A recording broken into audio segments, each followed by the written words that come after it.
अगर धर्म पूछकर हत्या करने वाले लोग आतंकवादी हैं तो जाति पूछकर दलितों की हत्या करने वालों को क्या कहा जाए? क्या जाति के नाम पर आतंक फैलाने वाले लोग आतंकी नहीं हैं? भारत ने अपने वीर जवानों की शहादत का बदला ले लिया। पाकिस्तान के घर में घुसकर सर्जिकल स्ट्राइक की गई। पूरा देश एकजुट हुआ क्योंकि हम आतंकवाद के खिलाफ हैं। हम सब ने कहा धर्म पूछकर हत्या करने वाले आतंकी हैं, उन्हें बख्शा नहीं जाएगा। लेकिन अब एक सवाल हम सबको खुद से पूछना होगा, क्या जाति पूछकर किसी की हत्या करना आतंकवाद नहीं है? इसी अहम सवाल पर बात करने के लिए आज हमारे साथ द न्यूज़ वीक के संपादक सुमित चौहान मौजूद हैं। तो सुमित, भारत ने पाकिस्तान पर इस तरह की कार्रवाई करने पर आप क्या कहेंगे? बहुत बहुत शुक्रिया मोहित, ये बहुत इम्पोर्टेंट विषय है और इस विषय के साथ आपने जो जाति का सवाल उठाया वो बेहद अहम हो जाता है। अभी ये वक्त हमारे देश के साथ खड़ा होने का है, क्योंकि बाबा साहब डॉक्टर अम्बेडकर ने कहा है कि we are Indian firstly and lastly, हम सबसे पहले और सबसे आखिर में भारतीय हैं, यही हमारी पहचान है, यही हमारे बाबा साहब डॉक्टर अम्बेडकर ने कहा है। और इस वक्त हमारी भारतीयता पर, हमारी भारत की पहचान पर एक हमला हुआ, जो आतंकी हमला हुआ, तो उसके जवाब के तौर पर हमारे सुरक्षा बलों ने जो पाकिस्तान पर सर्जिकल स्ट्राइक्स की हैं, जो उसको मुंह तोड़ जवाब दिया है, उसमें हमारा पूरा देश, पूरा समाज हमारी सुरक्षा बलों के साथ, हमारी सरकार के साथ खड़ा हुआ है। और ये वक्त निश्चित तौर पर हमारे देश के साथ खड़ा होने का है, क्योंकि हम सब भारतीय हैं। लेकिन इस हमले के जवाब के तौर पर जब आप देखते हैं तो पाकिस्तान में, चूँकि पाकिस्तान एक फील्ड स्टेट है और वो हमेशा आतंकवाद को पनाह देता रहा है। ये सिर्फ सियासी सवाल नहीं है, बल्कि हकीकत भी आप देखेंगे कि पाकिस्तान में अक्सर तालिबानी आतंकवादी हों, लश्कर तैयबा हो, या जो दूसरे जैश ए मोहम्मद जैसे जो आतंकवादी संगठन हैं, उनके वहाँ पर बाकायदा कैंप्स होते हैं और उनको वहाँ की सरकार और सेना प्रोटेक्शन देती है। आप देखिए कि इस हमले में जो वहाँ पर आतंकवादी मारे गए हैं, उनके जनाजे में वहाँ की सेना, वहाँ की सरकार शामिल हो रही है, उनको श्रद्धांजलि दे रही है।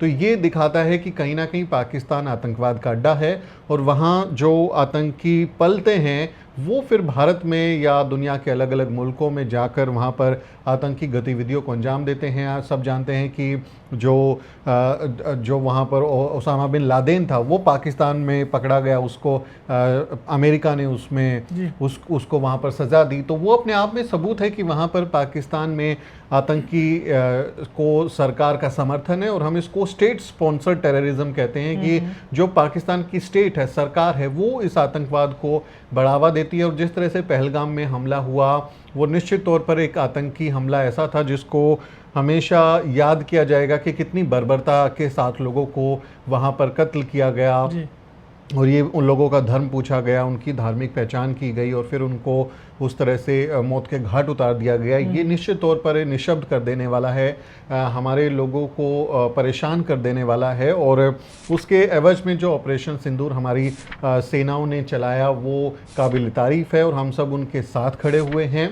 लेकिन इस सवाल के साथ में हमें ये भी देखना है कि जब कोई आतंकवादी हमला होता है तो जैसे हमारा देश एकजुट हो जाता है, वो एकजुटता तब क्यों नहीं होती जब हमारे देश के जो दलित समाज के लोग हैं, जो वंचित तबके के लोग हैं, आदिवासी लोग हैं, अल्पसंख्यक लोग हैं, जब उनके ऊपर हमला होता है तो उस समय वो एकजुटता क्यों दिखाई नहीं देती? तो इसलिए हम ये सवाल पूछ रहे हैं कि अगर आतंक फैलाने वाले लोग, जो धर्म के नाम पर आतंक फैलाने वाले लोग हैं, अगर वो आतंकवादी हैं, तो जात के नाम पर आतंक फैलाने वालों को जातंकवादी क्यों नहीं कहना चाहिए? क्योंकि वो भी तो कास्ट टेररिस्ट हैं और वो आतंक फैला रहे हैं, दलितों को परेशान कर रहे हैं, उन पर हमले कर रहे हैं। तो मुझे ऐसा लगता है कि इस वक्त जब पूरा देश एकजुट है, तो जिस तरह से वो आतंकवाद के खिलाफ है, उसी तरह से जातंकवाद के खिलाफ भी, यानी जात के नाम पर आतंक फैलाने वालों के खिलाफ भी हमें एकजुटता दिखानी चाहिए। जी सुमित, आप आतंकवाद और जातिवाद की तुलना कर रहे हैं, क्या इन दोनों को अलग अलग नहीं माना जाना चाहिए? देखिए मोहित, आप ये देखिए कि जो टेररिज्म है वो क्या करता है। टेररिज्म की अगर आप परिभाषा देखेंगे तो टेररिज्म का मतलब है कि कोई गतिविधि करके, कोई एक्टिविटी करके, चाहे वो बम ब्लास्ट हो, चाहे वो लोगों की हत्याएं हो, चाहे वो फायरिंग हो, या किसी भी तरह का इस तरह की जो गतिविधि होती है, उसके ज़रिए वो क्या फैलाना चाहते हैं? वो दहशत फैलाना चाहते हैं, वो टेरर फैलाना चाहते हैं कि जिससे लोगों में दहशत का माहौल हो, लोग डर जाएं, सरकारें डर जाएं, सरकार से अपनी बातें मनवाई जा सकें, इस तरह की वो गतिविधि करते हैं, उसी को टेररिज्म कहा जाता है, जो उसकी परिभाषा है।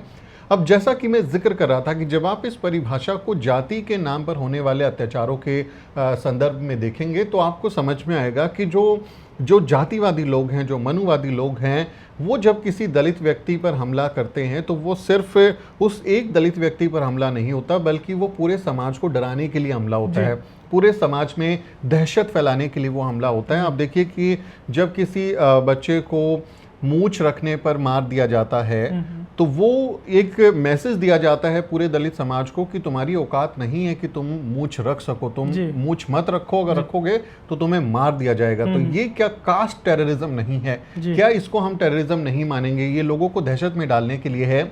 जब किसी दलित महिला के साथ इस तरह की बर्बरता होती है तो वो पूरी दलित महिलाओं के साथ एक तरीके की दहशत फैलाने की कोशिश होती है कि अगर आपने ऐसा किया तो आपके साथ इस तरह की बर्बरता होगी। क्या हम इसको कास्ट टेररिज्म नहीं मानेंगे? जब किसी दलित व्यक्ति को घोड़ी चढ़ने से रोका जाता है, फायरिंग होती है। आप देखिए राजस्थान में आईपीएस अफसर को अपनी घोड़ी पर बारात निकालने के लिए पूरी सुरक्षा लगानी पड़ी, पुलिस बल लगाना पड़ा। तो ये जब घोड़ी पर चढ़ने पर फायरिंग होती है, पथराव होता है, बारात के ऊपर हमले होते हैं, तो ये क्या सिर्फ एक व्यक्ति पर होता है? ये उस पूरे समाज को डराने की कोशिश होती है। आप देखेंगे इस तरह के बहुत लंबे चौड़े इतिहास में आंकड़े हैं जो दिखाते हैं कि कैसे जो जाति के नाम पर आतंक फैलाने वाले जातंकवादी हैं, इसलिए हम उनको जातंकवादी कह रहे हैं, कि वो पूरे समाज को डराने की कोशिश करते हैं। जब फूलन देवी के साथ उस तरह की बर्बरता हुई तो वो पूरे समाज को डराने की कोशिश थी। जब आप देखेंगे बहुत मांगे परिवार को जिस तरह से खैरलांजी में जलाया गया, उनको किस तरह से परेड कराया गया, वो पूरे समाज को डराने की एक दहशत फैलाने की साजिश थी। वो मैं उसको इकलौता नहीं मान सकता एक घटना के तौर पे, क्योंकि आप जब देखेंगे तो एक पैटर्न नज़र आता है उसमें। वो तमाम जातिवादी जो लोग हैं जब इस तरह के हमले करते हैं तो वो पूरे समाज को डराने की कोशिश करते हैं। वो कहते हैं कि आप अपनी औकात में रहो। अक्सर आपने देखा होगा जब इस तरह के वीडियो हमारे सामने आते हैं, जब इस तरह के हमले होते हैं, तो ये कहा जाता है कि तुम्हारी इतनी औकात हो गई, हमारी जाति के नाम की हमको गाली दे के जब हमको वो बताया जाता है कि तुम घोड़ी चढ़ोगे, तुम मूंछ रखोगे, तुम पानी पियोगे, तुम बुलेट रखोगे। अभी देखिए दक्षिण भारत में बुलेट किसी बच्चे ने ले ली तो उसका हाथ काट दिया क्योंकि वो बुलेट चला रहा था। तो इस तरह की बुलेट बाइक चला रहा था, तो बाइक पर जब वो चल रहा था तो उनको लग रहा था कि इनकी कैसे हिम्मत होगी। तो हम इसको अलग करके नहीं देख सकते, हम इसको कास्ट टेररिस्ट मानते हैं। ऐसे लोग भी टेररिस्ट हैं जो दहशत फैला रहे हैं। वो धर्म पूछकर मार रहे हैं, आप जाति पूछकर मार रहे हो। तो हमारे लिए आप में और उनमें कोई फ़र्क नहीं है। जितना खतरनाक आतंकवाद है उतना ही खतरनाक जातिवाद है, उतना ही खतरनाक मनुवाद है, उतना ही खतरनाक ये पूरा का पूरा षड्यंत्र और ये सिस्टम है। तो इसलिए मुझे लगता है कि इनको अलग करके नहीं देखा जाना चाहिए और इनमें एक तरीके का पैटर्न है जो लोगों को डराने की, दहशत फैलाने की और अपनी सुप्रीमेसी स्थापित करने की कोशिश करता है, चाहे वो आतंकवादी हो या फिर जातंकवादी हो। इसलिए हमें जिस तरह से जातिवादियों के हमले दलितों पर हो रहे हैं उसके खिलाफ भी आतंकवाद के हमलों की तरह ही एकजुटता दिखानी चाहिए। और अगर उन पर पाकिस्तान में घुसकर हमारी सेनाएं, हमारे सुरक्षा बल सर्जिकल स्ट्राइक कर सकते हैं, तो क्या ऐसे जो जातंकवादी हैं, जो कास्ट टेररिस्ट हैं, जो भारत के भीतर हैं, उन पर क्या सोशल सर्जिकल स्ट्राइक नहीं हो सकती? एक सामाजिक सर्जिकल स्ट्राइक क्यों उनके ऊपर नहीं हो सकती? उनको भी कानून के तहत उन पर कार्रवाई होनी चाहिए, उनको भी इस तरह के कड़े नतीजे भुगतने चाहिए। जो आतंकवादी जिस तरह के हकदार हैं, जिस तरह का अंजाम आतंकवादियों का है, वैसा ही हमें लगता है कि जातंकवादियों का भी होना चाहिए। इसलिए मैं इसको अलग करके नहीं देख रहा। जी सुमित, हम लोग आजकल देख रहे हैं कि पूरा भारत देश जो है आतंकवाद के खिलाफ खड़ा है, लेकिन अक्सर दलितों के मसले में या जातिवाद के मसले में भारत के लोग जो हैं एकजुटता नहीं दिखाते। इस पर आपकी क्या राय है? बिल्कुल, बहुत सही सवाल है मोहित आपका। आप देखिए कि जब कोई आतंकवादी घटना होती है उसको हमेशा इतिहास में याद रखा जाता है। जब कंधार विमान हाईजैक हुआ तो आज भी उसके हवाले दिए जाते हैं कि कैसे जो लोग हैं उन्होंने उसको, आतंकियों ने उसको अगवा किया और परेशान किया और सरकार से अपनी मांग मनवाई। जब 26/11 का हमला हुआ बम्बई में, जब ताज होटल पर और ओबरॉय होटल और वहाँ मुंबई में आतंकवादी पाकिस्तान से आए और उन्होंने हमला किया, तो 26/11 के हमले में जितने लोग मारे गए उसका डेटा आज भी दिया जाता है ना, कि 300 लोगों को मार दिया, 400 लोगों को आतंकवादियों ने मार दिया, पहलगाम में 26 लोगों को मार दिया, पुलवामा हमले में हमारे 40 जवान शहीद हो गए। जब 9/11 का हमला हुआ अमेरिका में, उस हमले को आज भी याद किया जाता है कि 3000 से ज़्यादा लोगों को वहाँ पर ओसामा बिन लादेन और उनकी जो आतंकियों का गुट था, उन्होंने उनकी हत्याएं कर दी। आप देखिए कि ये आंकड़े 200 लोगों को मार देना, 300 लोगों को मार देना, 500 लोगों को मार देना, 5000 लोगों को मार देना, इसको पूरी दुनिया याद रखती है। लेकिन आप जब भारत में एनसीआरबी का डेटा देखेंगे, नेशनल क्राइम रिकॉर्ड ब्यूरो का डेटा जब आप देखेंगे, तो आपको समझ में आएगा कि सालाना भारत में औसतन 5000 दलितों की हत्याएं हो रही हैं। वो उन लोगों को कितनी बर्बरता के साथ मारा जा रहा है, उनके साथ कितनी ज़्यादा ज्यादती की जा रही है। एनसीआरबी का डेटा कहता है कि भारत में सालाना 56,000 से ज़्यादा मामले दलितों के ऊपर, मैं सिर्फ बात कर रहा हूँ शेड्यूल कास्ट की, more than 56,000 cases of atrocities on Dalits are registered every year in India according to National Crime Record Bureau।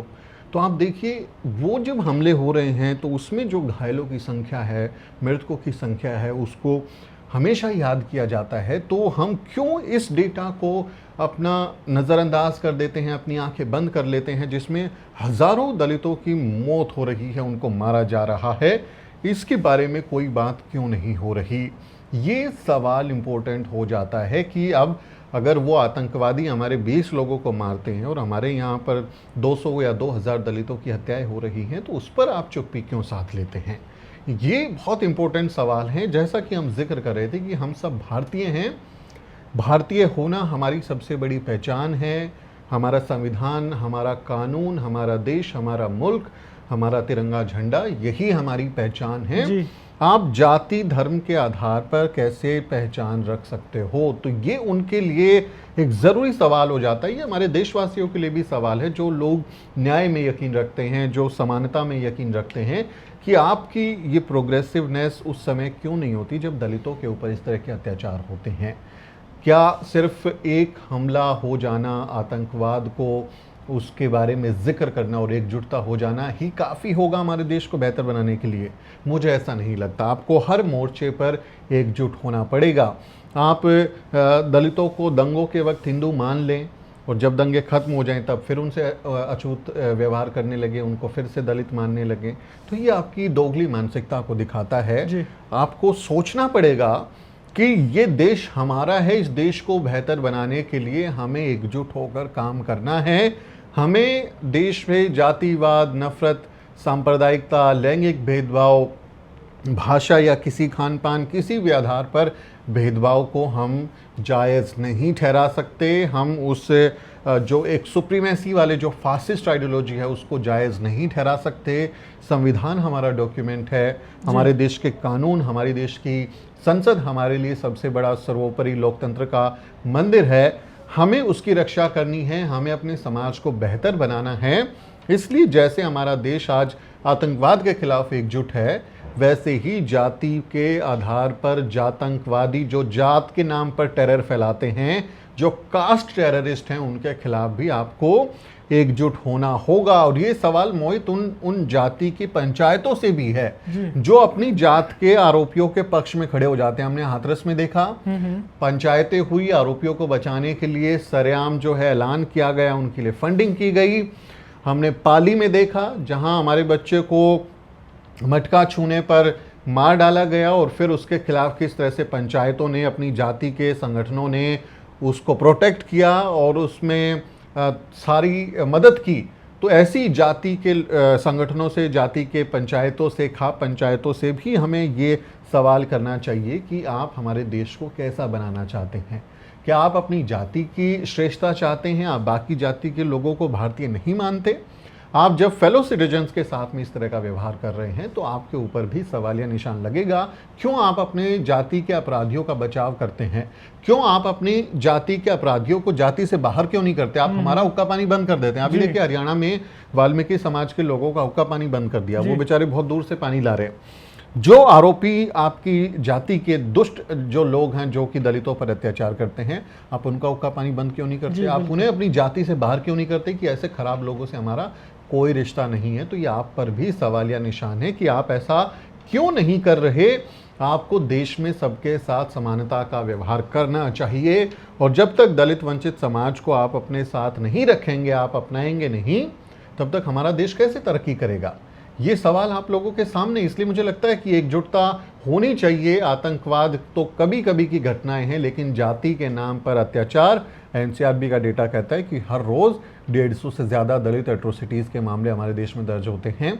तो इसके खिलाफ भी एकजुट होना चाहिए, ऐसी हम उम्मीद करते हैं। जी सुमित, क्या आपको लगता है कि जातिवाद जो है हमारे देश की तरक्की में एक बड़ी रुकावट है, और इसको आप किस तरीके से देखते हैं या इसको कैसे रोका जा सकता है? देखिए मोहित, ये जाति एक बीमारी है। बाबा साहेब डॉक्टर अम्बेडकर कहते हैं कि caste is nothing but a state of mind. ये एक तरीके की मानसिकता है और ये एक बीमारी है, इट्स अ डिजीज। और इसी को आप देखेंगे सतगुरु रविदास महाराज जो हैं वो कहते हैं, मानुषता को खात है रैदास जात का रोग।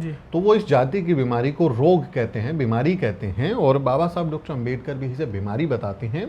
तो आप मुझे ये बताइए कि अगर आपको कोई बीमारी हो जाए, हम लोगों को कोविड हुआ, कोरोना हुआ, तो क्या हम लोग गर्व कर रहे थे कि देखो मुझे कोरोना हो गया? हम उसके फ़ोटो खींच के और उसके बारे में कैप्शंस डाल के हम गौरवान्वित महसूस कर रहे थे कि हमको कोरोना हो गया।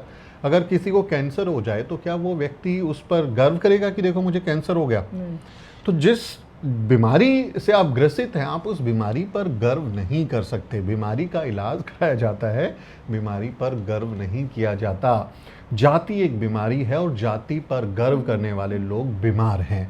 तो जो अपनी जाति को इस तरह से मानता है कि भाई मैं फला जाति का व्यक्ति हूँ, मैं सबसे अच्छा हूँ, बाकी लोग मेरे से नीचे हैं, तो ये जो सुपीरियर और इन्फीरियर जो कॉम्प्लेक्स है, जो आपने आप को जन्म के आधार पर श्रेष्ठ मानता है, अपने कुल, अपने ब्लड को, अपने पूर्वजों को, अपने पुरखों को बहुत बड़ा महान व्यक्ति मानता है, और दूसरों को कीड़ा मकोड़ा समझता है, दूसरों को नीच मानता है, दूसरों को छोटा मानता है, तो ऐसे लोग जो इस मानसिक बीमारी से ग्रसित हैं उनका इलाज कराया जाना चाहिए।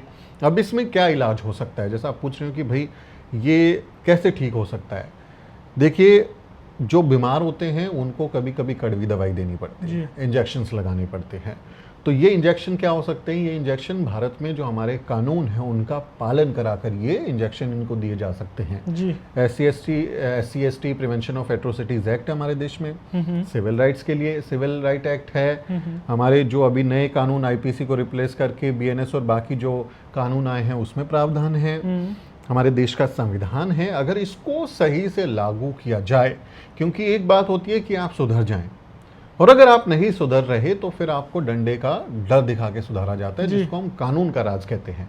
तो कानून का इस्तेमाल किया जाना चाहिए ऐसे लोगों के खिलाफ, और उन पर सख्त कार्रवाई होनी चाहिए, उनको गिरफ्तार किया जाना चाहिए, उनको सज़ा मिलनी चाहिए, और सज़ा भी ऐसी हो कि जो नज़ीर बन जाए लोगों के लिए, कि डरें। अब आतंकवादियों के आपने पाकिस्तान में घुस के बहावलपुर में वहाँ आपने जो है उनके ठिकानों पर हमला किया, आपने उनको निस्ते नाबूद कर दिया। उनकी देखिए वो तस्वीरें आ रही हैं, वो दिखता है कि किस तरह से हमारी सेनाओं ने बहुत ही कुशलता के साथ में एकदम जो टारगेट है उसी पर हमला किया, और अपने शहीदों का बदला लिया, हमारे जो लोगों पर हमला हुआ था उनका बदला लिया। तो ऑपरेशन सिंदूर में कितना उन्होंने एक प्रेसाइज अटैक किया उसी एरिया पर। तो ऐसे इस तरह की कार्रवाई आतंकवादियों पर क्यों नहीं हो सकती? जो जाति के नाम पर आतंक फैलाने वाले लोग हैं, आप देखिए बुलडोजर चला रहे हैं सबके घरों पर। जो माइनॉरिटी हमारे लोग हैं, अल्पसंख्यक लोग हैं, चाहे उनके पास डॉक्यूमेंट हैं नहीं है, एक हिस्से से उनके ऊपर दलित बहुजनों के, माइनॉरिटीज़ के घरों पर बुलडोजर चला दिए जाते हैं। तो ये जाति के जो आरोपी लोग हैं, मैं कहूँगा कि आरोप सिद्ध होने के बाद ही सही, आप एकदम त्वरित कार्रवाई ना भी करें, लेकिन जो जातिवाद का आरोपी उस पर आरोप साबित हो गए, वो दोषी साबित हो गया, कोर्ट ने उसे कन्विक्ट कर दिया, तब इस तरह की कार्रवाई आप क्यों नहीं कर रहे? क्यों उनके घरों पर बुलडोजर नहीं चल रहा? जब आपको न्याय पसंद है, जब यही आपका न्याय का तरीका है, तो आपका न्याय पक्षपाती क्यों है? ये सवाल खड़ा होता है, उन लोगों से पूछा जाना चाहिए। और आप कह रहे हैं ना कि ये भारत की तरक्की में बाधा है, बिल्कुल। देखिए, जाति के आधार पर लोग ये समझ लें कि मैं ज़्यादा टैलेंटेड हूँ और बाकी लोग जो हैं वो टैलेंटेड नहीं हैं। आप ये बताइए कि जब हमारे देश में जब विदेशी आक्रमणकर्ता हमारे देश पर राज करने के लिए आते थे, हमें गुलाम बनाते थे, तब तो एक ही जाति के लोगों को लड़ने का अधिकार था। तो अगर बाकी जाति के लोगों को भी लड़ना आता, उनको भी शस्त्र विद्या मिली होती, उन्होंने भी ट्रेनिंग की होती ना, मिलिट्री ट्रेनिंग से उनको मिली होती, तो मिलकर हम लोग उनको रोक लेते। बिल्कुल बिल्कुल। लेकिन आपने नहीं किया, आपने अपने ही अधिकार में चीजें रखी, दूसरों को नहीं किया। आविष्कार दुनिया भर में हुए, इतने सारे आविष्कार हुए, तो आपने बहुत बड़ी एक संख्या लोगों को पढ़ने लिखने से रोक दिया। अब देखिए फूले मूवी आई है, आप देखिए महात्मा फूले और माता सावित्रीबाई फूले जब स्कूल खोल रहे थे तो उनका स्कूलों का विरोध कौन कर रहा था? माता सावित्रीबाई फूले और जो ज्योतिबा फूले, उनके ऊपर हमला किसने किया, जानलेवा हमला किसने किया, उनके साथ मारपीट किस समुदाय ने करी? ये देखना चाहिए। फूले मूवी में जाएंगे, आपको देखने को मिलेगा कि कैसे इतिहास में आपने एक बड़े तबके को पढ़ने लिखने से रोक दिया। अब वो लोग अगर पढ़ते लिखते तो बुद्धि का विकास होता, आविष्कार होते, अलग अलग जो क्षमताओं के साथ, कैपेसिटी मेरिट के साथ लोग आते, तो वो और बेहतर हमारे देश को बनाते। लेकिन आपने उनको उन अवसरों से वंचित कर दिया और उनके टैलेंट को भी खत्म कर दिया। आपने उनकी प्रतिभा का नाश कर दिया। तो ऐसे लोग जो आज भी देखेंगे, हमारे बच्चों को स्कूल कॉलेज में जातिवाद का सामना करना पड़ता है, उनको मेरिट आरक्षण की ताने दिए जाते हैं, उनके ऊपर कई तरह के सवाल और दबाव में उनको डाल दिया जाता है कि कई बच्चे रोहित वेमुला जैसे, डेल्टा मेघवाल जैसे कदम उठा लेते हैं हमारे बच्चे। तो हमें ये अब समझना पड़ेगा कि आप अगर जातिवादी हैं तो आप देश की तरक्की में बाधा हैं, आप देश की तरक्की में रुकावट हैं। क्योंकि जब हमारे देश के लोग पढ़ेंगे लिखेंगे, जब दलित बहुजन समाज जो कि गरीबी में सबसे नीचे हैं, जिनके पास सुख सुविधाएं सबसे कम हैं, जिनके पास शिक्षा सबसे कम है, जिनके पास संपत्ति सबसे कम है, जब वो पढ़ लिख कर इस सिस्टम का हिस्सा बनते हैं, जॉब्स करते हैं, मार्केट में आते हैं, तो वो एक जिम्मेदार नागरिक के तौर पर टैक्स पे करते हैं, देश की तरक्की में उसका इस्तेमाल होता है, देश के लिए वो बेहतर नीतियां बनाते हैं, प्रोडक्ट बनाते हैं, तो हम राष्ट्र निर्माण की प्रक्रिया में शामिल होते हैं। तो जातिवाद को मैं राष्ट्र विरोधी मानता हूँ, ये देश विरोधी मानसिकता है। लोगों को इससे बाज आना चाहिए। अगर आप हमारे देश को बेहतर बनाना चाहते हैं, आप देश को रहने लायक बनाना चाहते हैं, तो आपको जातिवाद छोड़ना पड़ेगा, सबको समान समझना पड़ेगा। जी सुमित, क्या आपको लगता है कि भारत को आतंकवाद की तरह जातिवाद पर भी जीरो टॉलरेंस की नीति को अपनाना चाहिए? बिल्कुल, मुझे लगता है this is the need of hour, ये इस वक्त की मांग है जी। हमें जिस तरह से आतंकवाद के खिलाफ खड़ा होने की ज़रूरत है, उसी तरह से जातंकवाद के खिलाफ भी खड़ा होने की ज़रूरत है। और जैसे आतंकवाद के खिलाफ भारत की सरकार का, भारत की जो संसद है, उसकी ज़ीरो टॉलरेंस की नीति है कि हम एक भी मामले को बर्दाश्त नहीं करेंगे। ज़ीरो टॉलरेंस का मतलब है कि हम कोई भी किसी भी घटना को बर्दाश्त नहीं करेंगे। अगर आतंकी हमला होता है तो उसका मुंह तोड़ जवाब दिया जाता है। और आप देखेंगे दलित बहुजन समाज भारत सरकार के साथ खड़ा है, सुरक्षा बलों के साथ खड़ा है और ये कह रहा है कि आपने जो कार्रवाई की है, हमें उस पर गर्व है। आतंक के खिलाफ इस तरह की सख्त कार्रवाई की ज़रूरत थी। लेकिन अब सवाल ये है कि क्या ऐसी नीति, जाति के खिलाफ भी ज़ीरो टॉलरेंस की नीति अपनाने का वक्त नहीं आ गया है? हमारे देश में रोज़ 150 से ज़्यादा एट्रोसिटीज़ के मामले दर्ज हुए हैं। दलितों को पानी पीने की वजह से मार दिया जाता है, घोड़ी चढ़ने की वजह से मार दिया जाता है, मूंछ रखने की वजह से मार दिया जाता है। दलित महिलाओं के साथ तमाम तरीके की ज़्यादतियाँ होती हैं। हमने हाथरस का केस देखा, किस तरह की घटनाएं हमारे साथ हो रही हैं। पुलिस स्टेशन जाते हैं, वहाँ हमारे लोगों के साथ किस तरह की दरिंदगी होती है। स्कॉलरशिप्स मिलनी होती है, उसका पैसा नहीं दिया जाता। इतनी ज़्यादा हमारे खिलाफ उत्पीड़न है। हमारे दलितों के बजट से सड़क बना दी जा रही है, स्टेडियम बना दिए जा रहे हैं जिससे हमारे को फ़ायदा मिलना था। तो ये अब ज़ीरो टॉलरेंस का वक्त आ गया है कि दलितों पर जब इस तरह के हमले होते हैं, अभी देखिए अलीगढ़ का मामला आया, हमारे दलित समाज के बच्चे को जय भीम बोलने पर किस तरह से जातिवादियों ने बुरी तरह से उसके साथ मारपीट की। आगरा से मामला आया, तमिलनाडु से मामला आया, गुजरात राजस्थान से मामला आया, हरियाणा के मोली गाँव में आप देखेंगे बारात घोड़ी पे चढ़ने नहीं दी जी। कितनी ज्यादती उनके साथ में करी। हरियाणा में अभी वाल्मीकि समाज का बहिष्कार कर दिया। ऐसे लोगों पर सख्त कार्रवाई होनी चाहिए, ज़ीरो टॉलरेंस की नीति अपनानी चाहिए। प्रधानमंत्री नरेंद्र मोदी जो दलितों के पैर धोते हैं, अब हम उनसे मांग करते हैं कि अगर आप वाकई दलित हितैषी हैं तो एक ज़ीरो टॉलरेंस नीति कास्ट पर भी लाइए। टेररिज्म पर जैसी आपकी नीति है वैसी नीति आप कास्ट पर भी लाइए, कास्टिज्म पर भी लाइए। और जो भी इसका उल्लंघन करता है, दलितों के साथ उत्पीड़न करता है, दलितों के साथ मारपीट करता है, उनकी हकमारी करता है, उसको जेल में डालिए, उसके खिलाफ कार्रवाई कीजिए, उसके खिलाफ सख्त से सख्त कार्रवाई कीजिए। तो मुझे लगता है कि ये इस वक्त की ज़रूरत है। हमने अभी 75 साल संविधान के मनाए हैं जी। बाबा साहब डॉक्टर अम्बेडकर का लिखा संविधान जो है, जिससे हमारा देश चलता है, कुछ लोग कहते हैं संविधान को बदल के मनुस्मृति लागू कर देंगे। तो ऐसे लोगों को लगातार जो संविधान को मानने वाले लोग हैं, जो अम्बेडकरवादी लोग हैं, वो इसको चुनौती दे रहे हैं जी। तो आप अगर संविधान को मानते हैं, जिस संविधान की आप सिर पे उसको रख के नमस्ते करके आप संसद में गए, प्रधानमंत्री जी आपके ऊपर अब ये एक जिम्मेदारी है कि आप ज़ीरो टॉलरेंस की नीति लाएं और सिर्फ ये दलित हितैषी होने का दावा ना करें, बल्कि उस पर कार्रवाई करें। और कार्रवाई कैसे होगी? जब दलितों के खिलाफ हिंसा बंद होगी। बहुत सारे रिपोर्ट्स ये कहती हैं कि जिन इलाकों में दलितों पर फिजिकल वायलेंस होता है, एट्रोसिटीज़ होती है, वहाँ दलितों को आप अगर गन दे देंगे, गन लाइसेंस दे देंगे, तो वहाँ पर एट्रोसिटीज़ कम हो जाती है। हमने कर्पूरी कंपैरेटिवली कम हो जाता है, क्योंकि हमने कर्पूरी ठाकुर का वो पूरा देखा जब उन्होंने बिहार में उन सेंसिटिव एरियाज में जहां दलितों पर अत्याचार होते थे उनको गन लाइसेंस दिए, तो वहां पर अत्याचार कम हो गया, क्योंकि गन क्या है? एक डिटरेंट है। जिस तरह से भारत और पाकिस्तान के पास में न्यूक्लियर वेपन है, तो न्यूक्लियर वेपन का इस्तेमाल तो वो लोग कर नहीं रहे, लेकिन इसको डेटरेंट कहते हैं कि ये एक तरीके का डर दिखा देता है कि तुम हमला करोगे तो हमारे पास में न्यूक्लियर वेपन है। तो मुझे लगता है कि ऐसे सेंसिटिव एरियाज में दलितों को गन लाइसेंस देने चाहिए। वहाँ पर जो कथित ऊंची जाति के लोग जो हिस्ट्री शीटर है, जो इस तरह के जातिवादी हमलों में शामिल हैं, उनके गन लाइसेंस कैंसिल कर देने चाहिए, उनसे छीन लेने चाहिए और उनको जो है कानून के हिसाब से उसका पालन करवाना चाहिए। तो मुझे लगता है कि अब ये वक्त आ गया है कि जैसे टेररिज्म के खिलाफ आज हमारा पूरा देश एकजुट है, हमारी सेनाओं को सैल्यूट कर रहा है, उसी तरह से आतंकवादी जो जात के नाम पर आतंकवाद फैलाते हैं, जिनको हम जातंकवादी कह रहे हैं, कास्ट टेररिस्ट कह रहे हैं, उनके खिलाफ भी अब एकजुट होना चाहिए और हमारे देश को बेहतर बनाने के लिए काम करना चाहिए। बहुत शुक्रिया सुमित, हमसे इस मसले पर बातचीत करने के लिए। हम उम्मीद करते हैं कि आतंकवाद की तरह आतंकवाद के खिलाफ भी देश एकजुट हो। आपका इस मसले पर क्या कहना है? द न्यूज़ वीक पर कमेंट करें और हमारे इस वीडियो को शेयर करें। साथियों, अगर आपको द न्यूज़ वीक का काम पसंद है और आप चाहते हैं कि हम यूं ही अम्बेडकरवादी पत्रकारिता करते रहें, तो हमारी आर्थिक मदद जरूर करें। आप अपनी स्क्रीन पर दिखाई दे रहे इस QR कोड को स्कैन करें और न्यूज़ वीक फाउंडेशन के खाते में अपनी दान की राशि भेजें। QR कोड के अलावा आप UPI के जरिए भी मदद कर सकते हैं। आप हमारी UPI ID newsweek@yesbank पर भी मदद भेज सकते हैं। इसके अलावा आप हमारे अकाउंट में भी मदद भेज सकते हैं। खाते का नाम है News Week Foundation, account number है 02358800000640। IFSC कोड है YesB000235। बैंक का नाम यस बैंक है और ब्रांच है नेहरू पैलेस, दिल्ली। आप डोनेशन के एवज में इनकम टैक्स में भी छूट पा सकते हैं। डोनेशन की रसीद पाने के लिए ट्रांजैक्शन का स्क्रीनशॉट हमें भेजें। टाइप करें डोनेशन स्पेस आपका नाम और हमें 8595794224 पर व्हाट्सएप करें।